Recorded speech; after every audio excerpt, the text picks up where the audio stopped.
Ibrahim alijenga al-Kaaba kwa amri ya kutoka kwa Mwenyezi Mungu Subhanahu, na malaika Jibril wakaja wakamuonyesha mipaka ya al-Kaaba, ni hapa mpaka hapa, jenga hapa mpaka hapa. Amemaliza kazi hiyo kubwa na anasema rabbana taqabbal minna. Kabla ya darasa leo vile vile nina jambo lingine, kwa sababu tuko kwenye masala ya hisabu, tuko kwenye masala ya kuenda kwa Mwenyezi Mungu Subhanahu. Mimi nina hadithi nataka kuwakumbusha, na pengine hadithi hii tumeshaisikia, lakini nataka kuisoma mpaka mwisho. Hadithi mpokewa na Shaddad ibn Aus, sahaba wa Mtume alayhi salatu wassalam. Anasema Mtume anasema sayyidul istighfar, ile dua bora ya mtu kutaka kuomba msamaha kwa Mwenyezi Mungu.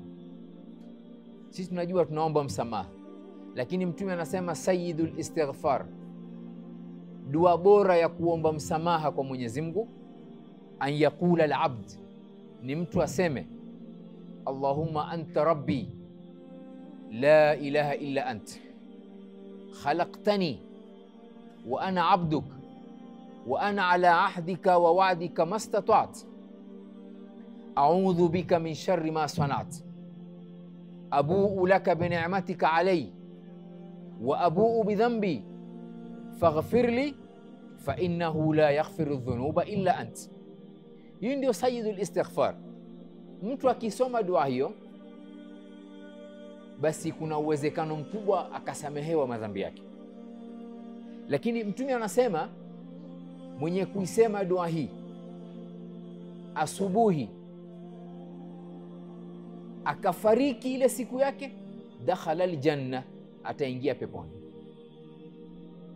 Na mtu akisema dua hii jioni akafariki kabla ya usubuhi, dakhala aljanna, ataingia peponi vile vile. Sayyidul istighfar, hadithi pokewa na Imam Bukhari, hadithi sahih. Mimi nina kazi ya kuiweka hii dua kwenye group leo tukimaliza darasa, ili tuisome asubuhi na tuisome jioni. Mtu akiisoma usubuhi akifariki, dakhala aljanna, na akisoma jioni kabla ya usubuhi vile vile, dakhala aljanna. Ndio kwenye darasa ya leo. Sasa darasa ya leo, kitabu changu kinaniambia kwamba hii ni darasa ya 40 tangu tuanze safari hii ya kwenda kwa Mwenyezi Mungu siku ya Kiyama, na ni darsa ya 6 kwenye masala ya hisabu. Darsa ya kwanza ilikuwa ni hisabu katika Qur'ani na Sunna. Qur'ani inasemaje na Sunna inasemaje kuhusu kuweko hisabu. Alafu tukasonga mbele, tukataja misingi ya hisabu siku ya Kiyama. Hapo tulifanya darasa 2 ama 3. Ile misingi hisabu yetu itakuwaje, itakuwa kwenye mambo gani? Sisi tukasema kwa mfano kwamba kila kitu kitaandikwa, kitakuwa na hisabu, hakuna mtu kudhulumiwa, kutakuwa na mashahidi na mfano wake. Alafu tukataja mashahidi watakaokuwa kwa siku ya hisabu. Mashahidi aina 8: mitume, malaika, watu wema na Mtume alayhi salatu wasalam. Alafu tukataja hikma ya kuweko hisabu siku ya Kiyama. Kwa nini kuwe na hisabu? Darsa ya wiki 2 zilizopita tulisema kuna vigawanyo 4 vya hisabu. Kuna vigawanyo hisabu ambayo itakuwa nyepesi, kuna hisabu itakuwa ngumu, na kuna watu hawatafanyiwa hisabu. Hizo ndio hisabu aina 3. Sisi tulifika hapo. Darsa ya leo ni muhimu, tena muhimu sana. Leo mimi nataka kuzungumza mambo atakayokuulizwa nayo mtu akisimama kwa hisabu. Tutaulizwa nini sisi tukisimama mbele za Mwenyezi Mungu? Na tulisema kila mtu atasimama peke yake. Hapa duniani watu wana mawakili, mtu ana lawyer wake, na ule wakili imetokana na neno wakili. Wakili ni mtu mwenye kusimamia jambo, lakini siku ya Kiyama hakuna wakili. Kila mtu atasimama peke yake mbele ya Mwenyezi Mungu Subhanahu. Tukisimama sisi, Mwenyezi Mungu atatuuliza kila kitu tulichokifanya hapa duniani. Mwanadamu ataulizwa kila kitu alichokifanya hapa duniani siku ya hisabu. Mwenyezi Mungu anasema Suratun Nahl, wala tusalunna amma kuntum ta'malun, nyinyi bila shaka mutaulizwa kwa yale yote mliokuwa mnayafanya. Na Mwenyezi Mungu hapa ametumia nunu taukid katika lugha ya Kiarabu, wala tusalunna, kuonyesha ni jambo litafanyika bila waswasi, kwamba siku ya Kiyama kila kitu mtu alichokifanya duniani atakwenda kuulizwa. Aya nyingine Mwenyezi Mungu anaapa akisema Suratul Hijr aya 92 mpaka 93, fa wa rabbika, anaapa Mwenyezi Mungu akimwambia mtume, kwa Mola wako, la yusalunna ajma'in, wataulizwa kila kitu, amma kanu ya'malun, kwa yale waliokuwa wakiyafanya. Mwenyezi Mungu kwenye aya hii hakueleza tutaulizwa nini na nini na nini, lakini tukifuata aya za Qur'ani, kwanza kabla ya hadithi za mtume, kuna mambo Mwenyezi Mungu ameyaweka wazi tutaulizwa, na Mwenyezi Mungu amefanya vile kusudi ili tuchukue tahadhari, ili tujitayarishe, ili tuyaogope mambo haya ambayo mtu akisimama ataulizwa mbele ya Mwenyezi Mungu Subhanahu. Takriban mambo zaidi ya 10, yani ile kwa sasa tuseme ile shiti ya maswali, ile shiti ya maswali tutakuwa na mambo 10. Jambo la kwanza, mimi na mwingine na sisi sote wanadamu, Mwenyezi Mungu ataangalia kufur na shirk. Je, mtu duniani alimshirikisha Mwenyezi Mungu? Alimkufuru Mwenyezi Mungu? Kwa sababu ndio msingi. Haya yote yatakayokuja baadaye yatasimama juu ya jambo hili, kuangaliwa mtu akida yake, kuangaliwa tauhidi yake. Kwa nini iliwe jambo la kwanza hili? Kwa sababu sisi wanadamu tulichukua ahadi mbele ya Mwenyezi Mungu kabla hatujaja duniani kumwabudu Mwenyezi Mungu mmoja. Ndio kitu cha kwanza Mwenyezi Mungu kwenye hisabu tukisimamishwa, Mwenyezi Mungu ataangalia tauhidi iko wapi. Je, huyu alimshirikisha Mwenyezi Mungu? Alimkufuru Mwenyezi Mungu? Adam alipoumbwa alionyeshwa roho zake, zile roho zote Adam akaziona. Kisha Mwenyezi Mungu akatuuliza mbele ya Adam alayhi salam, alastu birabbikum, je, mimi si ndiye Mungu wenu? Sisi tukatoa ushahidi tukasema bala shahidna, tumeshuhudia kwamba wewe ndiye Mungu wetu. Kila mtu baada ya hapo akaja duniani kulingana na wakati wake wa kuzaliwa, lakini roho zilikuwa ziko tayari. wa ashhadahum ala anfusihim alastu birabbikum qalu bala, Adam aliziona zile roho. Na Adam, ukiangalia kisa cha Adam, Mwenyezi Mungu anasema Adam alipigwa kwenye bega lake la kulia, roho za watu wema zikaanguka zote chini, na akapigwa kwenye bega lake la kushoto, roho za watu wabaya zote zikaanguka chini. Ndio akaambiwa hawa ni watu wema na hawa ni watu wabaya. Kisha roho zikabaki, kila mtu atakuja kwa wakati wake. Na katika mambo ya ajabu kwenye roho za Adam zilipoumbwa, Adam alipoziangalia, hii haihusiki na darasa, lakini nataja tu by the way. Adam alipoona zile roho akaona kuna roho moja inawakata, ina nuru ziada, sababu zilikuwa roho lakini zinatoa mwangaza zile roho, lakini kuna roho moja inatoa mwangaza zaidi. Adam akamuuliza Mwenyezi Mungu, ruhu man hadhi, hii roho ya nani huyu? Mwenyezi Mungu akamwambia, hii ni roho ya Daud alayhi salam. Adam akamuuliza Mwenyezi Mungu, Daud ataishi miaka mingapi? Mwenyezi Mungu akamwambia, situna sana, Daudi ataishi siku 60 tu duniani. Adam akamwambia Mwenyezi Mungu, chukua kwenye umri wangu miaka 40 mpatie ya Daudi. Na Mwenyezi Mungu akakubali. Na Mwenyezi Mungu alikuwa ajua kwamba hili litafanyika. Adam ataomba kwenye umri wake ichukuliwe miaka 40 apewe Daudi, kwa sababu Daudi kwa kizazi hayuko mbali Adam na Daudi. Adam tu ndio Abul Bashar, kisha baadaye kuna watoto wengine wa Adam, kisha atakuja Daudi hivi karibuni yani. Mwenyezi Mungu akakubali. Malakul Maut alipokuja kuchukua roho ya Adam, alipoambiwa kwamba wakati wako umemalizika, wewe umeishi siku fulani, Adam alisema la, mimi na miaka 40 sijamaliza. Akamwambia wewe umesahau 40 ushampatia Daud? Ulisahau kwamba miaka yako 40 tulimpatia Daud? Na fi'lan wakati ilipofika roho ya Adam aliishi miaka mingi, walilahi alhamd. Sasa roho zilitoa ushahidi siku hiyo kwamba sisi tutamwabudu Mwenyezi Mungu. Ndio ikawa tunaulizwa kitu cha kwanza kuhusu kufuru na shirk. Mwenyezi Mungu anasema kwenye Qur'ani, wayaj'aluna lima la ya'lamuna nasiban mimma razaqnahum tallahi la tus'alunna amma kuntum taftarun. Mwenyezi Mungu anasema wale mushirikina hapa duniani, zile riziki za Mwenyezi Mungu walizopewa, lakini wao walifanya shirk. Ndio maana nasiban, walikuwa wakichinjia masanamu yao, walikuwa wakichinjia makaburi, walikuwa wakichinjia miti, walifanya shirk. Mimma razaqnahum, kwenye ile neema alizopewa mtu riziki zake. Tallahi, Mwenyezi Mungu anaapa, la tusalunna amma kuntum taftarun, nyinyi mtaulizwa kuhusu huu uongo mlioleta wa shirk. Ili kwenye hamufai kushirikisha, kwa sababu tushatoa ahadi kwa Mwenyezi Mungu kabla haja duniani kwamba sisi tutamwabudu Mwenyezi Mungu subhana peke yake. Na hakuna jambo zuri wanavyoni waliosema kwamba wama taallama al-abid afdhala min at-tauhid, hakuna kitu bora mwanadamu alijua kama kumpokesha Mwenyezi Mungu, kufanya amali zake kwa ajili yake peke yake.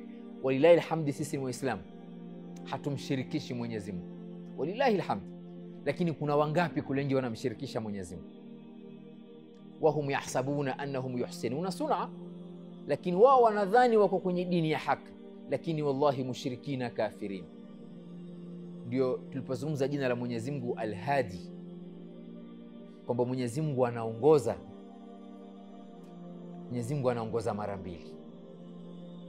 Kuna ile hidayah amma, Mwenyezi Mungu anaongoza viumbe kwenye maisha yao ya kila siku, lakini kuna hidayah khaswa, kuongoza waumini kwenye tauhid, kuongoza waamini kuweka nyuso zao chini kwa sababu yake. Wallahi kuna mtu atamka asubuhi kabla hajafanya chochote amshukuru Nabii Isa alayhi salam. Akiamka siku yake ameanza kwenye shirk. Mwenyezi Mungu atampatia riziki, atampatia maji, atampatia chakula, atampatia uhai, atampatia. Mwenyezi Mungu anampa muda kufanya tauba, ili akisimamishwa akiulizwa kitu cha kwanza awe hana sababu. Asiseme mimi sijui wala mimi sikuambiwa, la, hawezi. Kwa sababu kila kitu duniani kinathibitisha kwamba Mwenyezi Mungu ni mmoja peke yake.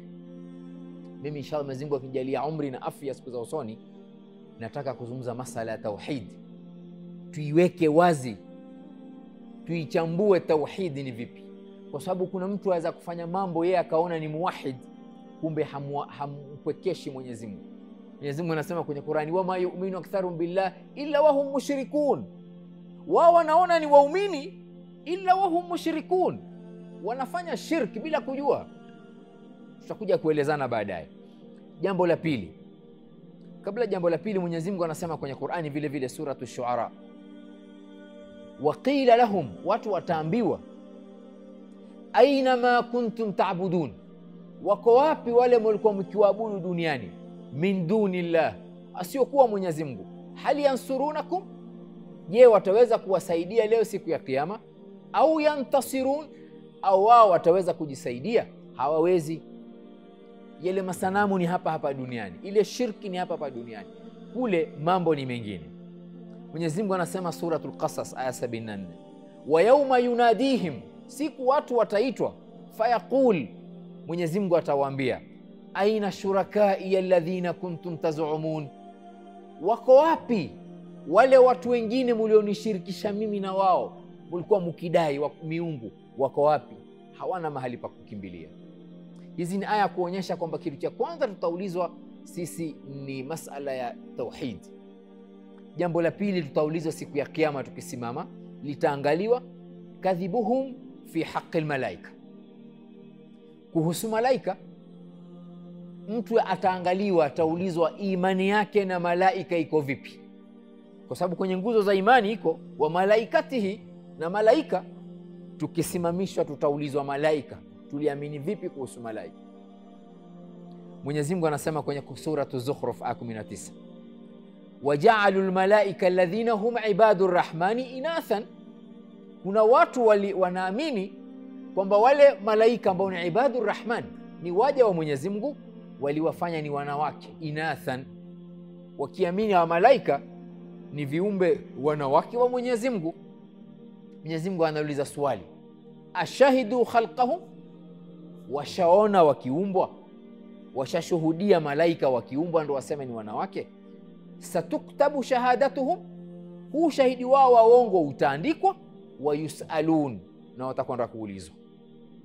Mimi nikisimama na mwingine, sote Mwenyezi Mungu ataangalia ninavyoamini kuhusu malaika.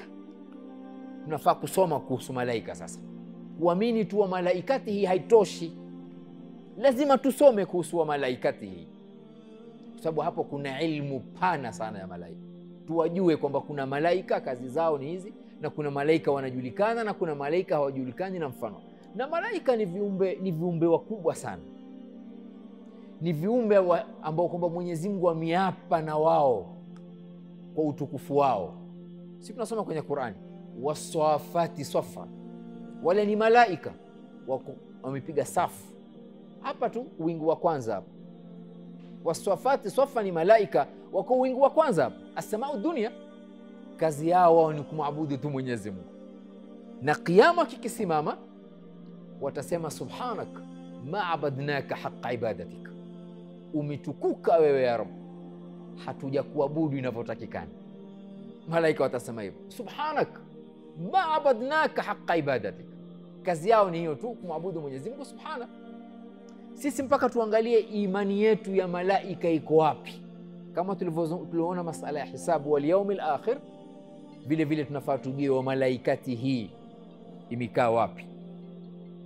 Jambo la tatu, sisi tutaulizwa jambo la tatu tukisimamishwa kwa hisabu, an-naimu alladhi un'ima alayhi fi dunya, zile neema Mwenyezi Mungu alizotupatia hapa duniani. Mwenyezi Mungu ataziuliza zote. Mwenyezi Mungu anasema kwenye Qur'ani, suratu Takathur aya 8, thumma latus'alunna yawma idhin 'anin na'im, mutaulizwa kuhusu neema. Na mimi nitataja baadhi ya neema, tuangalie, je, tushamshukuru Mwenyezi Mungu na neema hizo? Taib, neema ya kwanza, afya.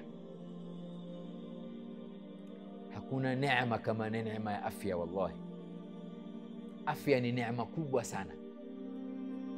Ndio Mtume alikuwa anasema katika dua zake za kila asubuhi na jioni, Allahumma afini fi badani, Allahumma afini fi sam'i, Allahumma afini fi basari, la ilaha illa ant. Nipe afya kwenye mwili wangu, nipe afya kwenye masikizi yangu, nipe afya kwenye kuona kwangu, la ilaha illa ant. Dua fupi, lakini unaomba afya ya kila siku, ya kila siku, ya kila siku, asubuhi na jioni.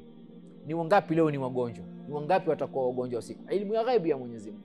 Na mtu anataka kujua neema ya afya, atembelee mahospitali, atapata mawaidha makubwa sana. Neema ya afya tu, na pengine sisi hatujamshukuru Mwenyezi Mungu kwa neema ya afya.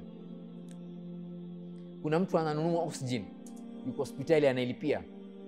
Kuna mtu analipia maji, mtu analipia dawa. Ni kuna rafiki yangu alienda India kutibiwa miaka 5 iliyopita. Mtu namjua vizuri sana, anaambia kule India alipokuwa ameanza kupata nafuu, alikuwa anatembea na mtungi wa oxygen. Asema nilijua neema ya afya nilipokuwa natembea na mtungi wa oxygen. Hebu leo tungekuwa kila mtu ana mtungi wa oxygen wake hapa anatembea nao. Lakini afya, Mwenyezi Mungu ametupatia hewa bure, hatulipi. Na kama tungekuwa tunalipia sisi na familia zetu. Mimi ningekuwa nalipia mimi na familia yangu wote na walipia oxygen. Siwezi mimi hiyo budget, na hakuna anayeweza. Lakini Mwenyezi Mungu ametupa neema ya afya. Thumma la tusaluna yawma idhin 'anil na'im. Mwenyezi Mungu atauliza afya uliitumia wapi? Jambo la pili, mali. Mali ni neema kubwa sana. na tutakwenda kuulizwa mali mtu aliyotumia. Na mali si lazima uwe tajiri sana, lala kile kidogo alichokipa mtu aliyotupewa, ile ndio mali yake, alikitumia wapi? Jambo la tatu, watoto, neema ya watoto. Jambo la nne, neema ya kizazi, kwamba mtu yeye ana kizazi chake kinaendelea. Neema ya chakula, neema ya kinywaji, wangapi hawana chakula, wangapi hawana maji. Neema ya ilmu, ile elimu ndogo mtu aliyopewa ameitumia vipi. Neema ya cheo, mtu anako kwenye madaraka aliyatumia vipi madaraka yake. Na je, hizi neema alizopewa zote nilizozitaja hizi, ameshukuru ama hajashukuru? Kushukuru tu ni neema, tunafaa kutekeleza kwamba mtu anashukuru neema. Mtume Suleiman katika mitume walikuwa na uwezo mkubwa sana, na Suleiman kama tunavyojua alikuwa aweza kuzungumza na wadudu, kuzungumza na wadudu chungu, akazungumza na majini, akazungumza na... Siku moja Nabii Allah Suleiman alizungumza na mdudu chungu. Alipomaliza ile mazungumzo, Nabii Allah Suleiman akamwambia Mwenyezi Mungu, Rabbi auzi'ni an ashkura ni'mataka allati an'amta alayhi, nipe uwezo, nikumbushe, nijaalie mimi nishukuru ile neema ulioniwezesha mimi nazungumza na mdudu chungu. Wale wadudu chungu walikuwa ni askari katika serikali ya Mtume Suleiman alayhi salam. Na katika visa vilivyothubutu kuhusu Mtume Suleiman, alimuita mdudu chungu akamwambia, wewe unatumia chakula kiasi gani kwa mwaka? Akamwambia, mimi kwa mwaka natumia chembe moja ya mchele. Alimwambia, mimi natumia chembe 2 za mchele kwa mwaka. Ni baadaye Suleiman akataka kujaribu, akachukua chembe 2 za mchele, akamwambia yule mdudu chungu, khalas, riziki yako shamalizana ya mwaka bina. Baada ya mwaka Nabii Allah Suleiman akamfuata yule mdudu chungu kumuuliza, kuangalia, akiangalia Nabii Allah Suleiman, Mwenyezi Mungu akamwambia, huyu mdudu chungu ulimpatia chembe 2 za mchele, amekula moja, ambakisha moja. Nabii Allah Suleiman akamwambia yule mdudu chungu, atakdhibu alai, unandanganya? Wewe uliniambia chembe 2, mimi nikakupatia, mbona umekula moja na mwaka umalizike mbaki moja? Akamwambia, kwa sababu wewe utakufanya kazi isiyokuwa yako ya riziki. Riziki ni ya Mwenyezi Mungu, mimi nilijua utasahau. Nilikuwa siku moja nala, siku moja misili. Si kazi yako ya riziki, hii ni kazi ya Mwenyezi Mungu Subhanahu. Na ilibidi Mtume Suleiman aombe msamaha kwa Mwenyezi Mungu Subhanahu. Kisa sahihi kimethubutu kwenye vitabu vingi kuhusu kisa cha Mtume Suleiman alayhi salam. Hizi ni neema Mwenyezi Mungu atatuuliza. Je, tumshukuru kwa neema hizi kwanza ama hatujashukuru? Alafu na siku ya Kiyama tutaulizwa neema zote hizi. Mtu akipewa neema hizi anatakiwa ziangalie aziweke mahali panapofaa. Na mtu akiweka ile ilmu ama mali ama tarbia kwenye mahali panapofaa, Mwenyezi Mungu anambariki, anamuongezea kwa njia ambazo hazijui, ikiwa ni ilmu, ikiwa ni mali, ikiwa ni cheo na kadhalika. Jambo la 4 tutaulizwa siku ya Kiyama, al-uhud wal mawathiq, ahadi na mapatano. Kwa nini iwe ahadi na mapatano? Ni kitu tutaulizwa kwa sababu watu wasidhulumiwe, kusitokee dhulma, mtu akafanyiwa. Mwenyezi Mungu anasema suratul Isra, na haki za watu zisipotee. Mwenyezi Mungu anasema suratul Isra aya 34, wa aufu bil ahd innal ahda kana mas'ula, tekelezeni zile ahadi, hakika ahadi itakwenda kuulizwa siku ya Kiyama mtu akisimamishwa. Je, alikanusha ile ahadi aliyoitoa? Je, aliipinga ile ahadi aliyoitoa? Je, aliitekeleza ile ahadi na mfano wake? Haya ni mambo tutakwenda kuulizwa kuhusu ahadi na vitu vingine. Jambo la 5 ambalo tutaulizwa siku ya Kiyama, wanavyoni mambo haya 4 yamewekwa ni kitu kimoja. Ndio nikasema jambo la 5, al-ilm was-sam' walbasar walfuad. Ilm ni elimu, sama ni mtu kusikia, basar ni kuona, walfuad, fuad neno hili limetumika kwenye Qur'an. Nitatoa baadhi ya mfano hivi sasa. Aya iliyotaja masala fuad, kuna qalb. Qalb ni ule moyo wote. Fuad ni ile sehemu ya ndani ya kwenye moyo ambayo ndio inaamua, ile ndio inaitwa fuad. Mwenyezi Mungu amesema ilmu kwa sababu ilmu, mtu awe kitu hajui aseme hajui, na ikiwa ajua aseme ajua na afundishe ilivyo, ndio ikatajwa ilmu. Ikiwa mtu hajui aseme mimi sijui. Imam Malik alikuja bwana kutoka Iraq, akamfuata Imam Malik Madina, akamuuliza maswali. Yale maswali yote yaliyoulizwa Imam Malik alijibu matatu tu, ama mengine akamwambia bwana mimi sijui. Yule bwana akamwambia wewe ni Imam Malik, mimi nimetoka Iraq na maswali yote haya unajibu tu matatu? Akamwambia waambie Imam Malik amesema hajui. Imam Malik alisema hajui wakati alisema hajui. Ilmu wasama, na mtu alisikiliza. Alisikiliza nini? Atakwenda kuulizwa. Na ikiwa hakusikiliza sema mimi sikusikia, asitoe ushahidi wa urongo. Walbasar, na kuona, anaona nini, anaangalia wapi. Macho atakwenda kuulizwa, aliangalia kitu kinachofaa ama ameangalia kitu ambacho kwamba hakifai. Walfuad, na moyo wake uliwaza nini, moyo ulifikiria nini ndani. Mtu anaweza akafikiria kitu kibaya lakini akaushinda moyo wake asifanye, mabruka alayhi. Lakini jambo baya ni mtu kufikiria jambo baya na akenda akalifanya jambo baya.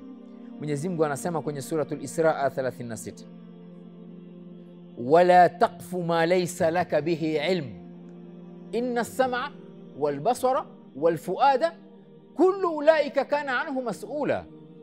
Ndio ilmu ikataja wala taqfu ma laysa laka bihi ilm. Kitu hujui sema sijui. Ndio inna as-sam'a wal basara wal fuada, vitu vyote hivi vinne, kullu ulaika kana anhu mas'ula. Mtu atakwenda kusimamishwa siku ya Kiyama, alizitumia vipi vitu hivi kwenye mahali panapomridhisha Mwenyezi Mungu au la. Jambo la 6, sisi tutakwenda kuulizwa siku ya Kiyama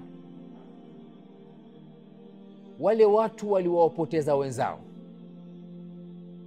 Mtu akimpoteza mwenzake hapa duniani haishii hapa duniani, watu watakwenda kuulizwa siku ya Kiyama. Mwenyezi Mungu anasema wala yahmilunna athqalahum, siku ya Kiyama watabeba madhambi yao. Ndio maana athqal, athqali ni mizigo, lakini hapo kwenye aya inakusudiwa makosa yao, madhambi yao. Hii suratul Ankabut aya 13, wala yahmilunna athqalahum wa athqalan maa athqali, na madhambi mengine pamoja na madhambi yao ya wale waliowapoteza. Wala yusalunna yauma alqiyama, na wataulizwa siku ya Kiyama amma kanu yaftarun, na yale mambo yaliokuwa wakiyaleta hayamo kwenye dini, mizigo ya madhambi yao na mizigo ya wale waliowapoteza. Na ni watu wangapi wamepotezwa hapa duniani? Wengi sana, ima kwa kujua ama kwa kutojua ama kwa hawa ama kwa jambo lingine, lakini kuna watu wengi hapa duniani wamepotezwa, ima rafiki ama akasoma kitu akadanganyika akafanya. Kwa hivyo siku ya Kiyama watakwenda kuulizwa watu wale waliopoteza wenzao, wakisimamishwa ile shiti itaonyesha kwamba huyu alimpoteza fulani. Wala yahmiluna athqalahum, watabeba mizigo yao, wa athqala ma athqalihim, na ya wale waliowapoteza. Jambo la 7 kwa leo, nitamalizia kwa jambo la 7, ad-din wa nusratuhu wal Qur'an wal amalu bihi. Mwenyezi Mungu siku ya Kiyama atatuliza vitu viwili, dini na Qur'an. Dini, Mwenyezi Mungu atatuliza kwenye dini, tumeisaidia hii dini, tumeitangaza hii dini, tumeitetea hii dini, tumeisoma hii dini, tumeinusuru hii dini, tumelazimisha mambo hayo matano sisi kwenye hii dini. Tutakwenda kuulizwa tumeisaidia. Kama kuna njia kusaidia hii dini, mtu amekuja mbele yako kumsaidie. Kama mtu ana uwezo, analazimika kusaidia. Ikiwa hana, Mwenyezi Mungu anajua. Jambo la pili, tumeitangaza kwa njia moja ama nyingine, kila mtu kulingana na uwezo wake na ngazi yake na elimu yake. Lakini kutangaza dini ni wajibu. Kuitangaza hii dini ni wajibu bilhikma wal mau'izati alhasana, lakini tunalazimika sote kuitangaza hii dini. Mwenyezi Mungu anasema kwenye suratu Yusuf, mwisho wa suratu Yusuf, kul hadhihi sabili ad'u ila Allahi ala basiratin ana wa man ittaba'ani. Hii ni njia yangu. Mtume anasema hadhihi sabili ad'u ila Allahi ala basiratin ana. Mtume anasema mimi wa man ittaba'ani, na aliyenifuata mimi. Mtu yeye ni mfuasi wa hii dini, analazimika kuitangaza hii dini. Kila mtu sasa kwa njia yake, kwa mazingira yake, kwa wakati wake. Na kutangaza dini, unaweza ukatangaza dini kwa mfano tu, ukaonyesha tabia mzuri, ushaitangaza dini. Mtu akawa mwaminifu, mtu akawa anaongea na watu vizuri, ashaitangaza dini. Inatosha, si lazima useme qala Allahu na qala Rasul ikiwa huijui. Na yule anayejua qala Allahu na qala Rasul analazimika zaidi. Alafu jambo la tatu, tumeitetea hii dini, kuitetea kwa njia zinazofaa. Jambo la nne, tumeisoma hii dini. Hii dini mpaka isomwe, tunalazimika kuisoma dini. Si tuko hapa tunatekeleza hii, tunaisoma hii dini sisi. Hata kumjua Mwenyezi Mungu haitoshi tu kwamba Mwenyezi Mungu anajua yuko. Fa'lam annahu la ilaha illa hu, suratu Muhammad. Ujue ilmu ya kumjua Mwenyezi Mungu. Narudia, kuamini tu Mwenyezi Mungu ni mmoja haitoshi, mpaka mtu ajue dalili za kuthibitisha Mwenyezi Mungu ni mmoja. Lazima ajue. Na vipi mtu atakuwa yeye ni muwahid? Vipi atakuwa yeye ni mushrika? Wale Makureshi wa Maka walikuwa wajua Mwenyezi Mungu yuko. Tatizo lilikuja kwenye kufuata. Walikuwa wajua Mwenyezi Mungu yuko. Wala insa'altahu man khalaqa samawati wal ardh la yaqulunna Allah. Ukiwauliza nani ameumba ardhi, na wasema ni Mwenyezi Mungu. Waliamini Mwenyezi Mungu yuko, lakini kutekeleza ndo kawa kuna tatizo. Na ndo Mwenyezi Mungu asema fa'lam annahu la ilaha illa hu. Kuna ilmu ya kumjua Mwenyezi Mungu subhanahu wa ta'ala. Jambo la tano, kuinusuru hii dini. Vile hayo masala kuhusu dini tutaulizwa sisi, na mabruku wale wanaoisaidia hii dini. Walillahi alhamd, sisi tunamshukuru Mwenyezi Mungu katuweka mahali tunaisaidia hii dini. Jambo la pili, Qur'ani.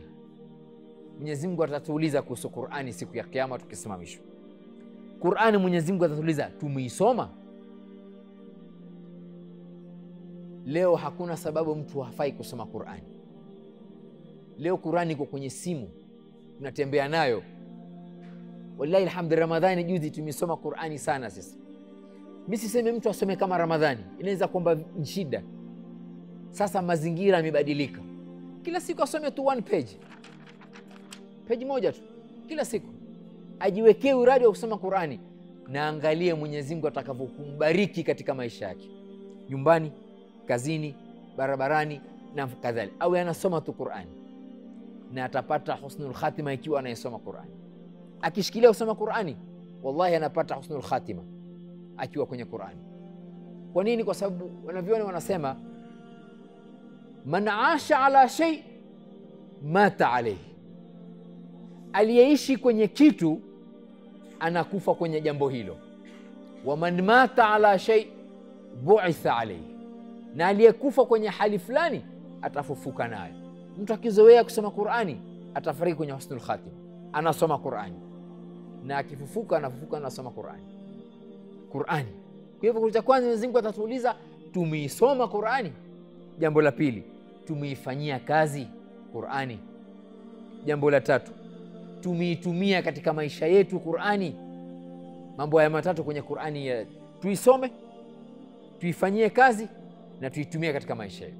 Mwenyezi Mungu anasema kwenye Qur'ani, suratu Zukhruf, fastamsik billadhi uhiya ilaik. Anaambiwa mtume, shikamana na Qur'ani tulokuletea wahi, innaka ala siratin mustaqim, wewe Muhammad uko kwenye njia iliyonyooka. Wa innahu la dhikrun laka wa liqaumik, hii Qur'ani ndio taa kwako wewe na watu wako. Wa sawfa tusalun, na watakwenda kuulizwa. Aya wazi kwamba siku ya kiyama Mwenyezi Mungu atatuuliza kwenye Qur'ani.